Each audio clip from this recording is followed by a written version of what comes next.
जय हिंद. नमस्कार मित्रांनो. महाराष्ट्र पोलीस भरतीबद्दल एक अत्यंत महत्त्वाची अपडेट आहे. बघा, बऱ्याच विद्यार्थी मित्रांचे कॉल मेसेजेस झाले की सर आज जे पत्र आलेलं आहे हे पोलीस भरतीबद्दल आहे का. तर बघा, सविस्तर व्हिडिओमध्ये माहिती सांगतो. बिनतारी संदेश यंत्रणा म्हणजेच की मित्रांनो वायरलेस विभाग इथल्या DCP साहेबांना हे पत्र दिलेलं आहे. आस्थापनाला संदेश देणार वरिष्ठ प्रशासकीय अधिकारी कक्ष 9 कनिष्ठ आस्थापना.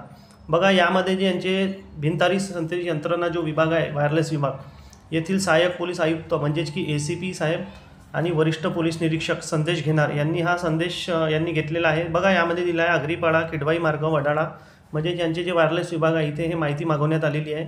तांत्रिक पदे वगळून म्हणजेच की यामध्ये जे टेक्निकल पदे असतात ITI बेसवर किंवा इंजिनिअरिंग म्हणा ते वगळून जे पोलीस शिपाई ते पोलीस उपनिरीक्षक म्हणजे बघा तक्त्यामध्ये दिलेलं आहे.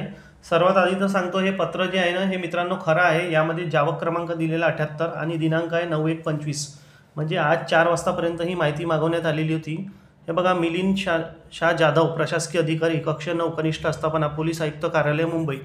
बघा, यामध्ये तक्ता दिलेला आहे. जातीनिहाय कास्टनिहाय गणना नाही केलेली आहे, परंतु बघा 31 डिसेंबर 2024 रोजीच्या मंजूर कार्यरत रिक्त व जादा पदांचा अहवाल ज्यामध्ये पोलीस शिपाई ते पोलीस नाईक, पोलीस हवालदार, पोलीस महिला पोलीस शिपाई, महिला पोलीस म्हणजेच की लेडीज पोलीस नाईक, तसेच पुरुष पोलीस नाईक आणि पोलीस हवालदार महिला, पोलीस हवालदार पुरुष आणि सहाय्यक पोलीस उपनिरीक्षक म्हणजेच की ASI आणि पोलीस उपनिरीक्षक म्हणजेच की PSI. तर या संपूर्ण खालच्या क्रमापासून तर वरच्या उच्च पदापर्यंतचा अहवाल मागविण्यात आलेला आहे, जो की 31 डिसेंबर 2024 पर्यंतच्या मंजूर कार्यरत आणि रिक्त आणि जादा पदांचा अहवाल. मंजूर म्हणजेच किती एकूण पदे मंजूर आहेत, तसेच कार्यरत सध्या आणि रिक्त म्हणजे रिटायरमेंट म्हणा किंवा जे जिल्हा बदली आणि जादा म्हणजेच की जसं पोलीस उपनिरीक्षक PSIची जर 10 पदे मंजूर असतील तर यामध्ये एक्स्ट्रा आहे का 11 किंवा 12 पदे, तर अशा जादा पदांचा देखील अहवाल मागविलेला आहे. तर मित्रांनो बघा, अशा प्रकारची अपडेट आहे, सविस्तर दिलेला आहे. म्हणजेच की सदर कामकाज करणाऱ्या पोलीस अंमलदाराचे नाव, मोबाईल क्रमांक कृपया नमूद करावे. म्हणजेच की मित्रांनो इथे दिले नाही आहे की पोलीस भरतीबद्दल हे आहे की काय, परंतु यांनी माहिती मागवण्यात आलेली आहे. म्हणजेच की हे रिक्त पदे नक्कीच पोलीस भरतीकरिताच असू शकतात असं आपण गृहीत धरू, कारण की ते पोलीस भरतीबद्दल कुठेही माहिती नाही आहे.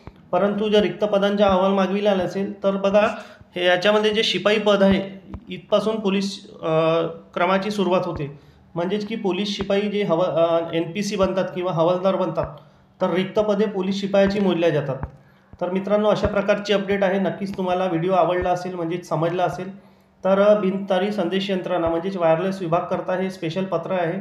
आणि आपण मागे पाहिलेच असेल की 31 डिसेंबर 2024 पर्यंतच्या शासनाने रिक्त पदांचा अहवाल मागविलेला होता, ज्यामध्ये आचारसंहितेपूर्वी काही SP अधीक्षक किंवा आयुक्त यांचा अहवाल हा चुकीचा गेलेला होता.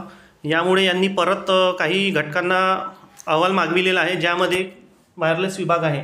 तर हा जो विभाग आहे मित्रांनो, यामध्ये जे शिपाई ते NPC किंवा पोलीस हवालदार हे पदे साधारण पोलीसमधूनच जातात, तर तांत्रिक विभाग वगळून तर हे पदेसुद्धा पोलीस भरतीमध्येच गणना केली जाते मित्रांनो. तर नक्कीच मला वाटते हे पोलीस भरतीबद्दलच असावं की हे पदे त्याच्यामध्ये ॲड होईल. तर अशा प्रकारची अपडेट आहे मित्रांनो. तर तुम्हाला नक्कीच व्हिडिओ समजला असेल, तर आवडला असेल तर व्हिडिओ पुढे पाठवा, चॅनलला लाईक करा, सबस्क्राईब करा व शेअर करा. भेटू नेक्स्ट व्हिडिओमध्ये काही अपडेट असली तर. धन्यवाद. जय हिंद.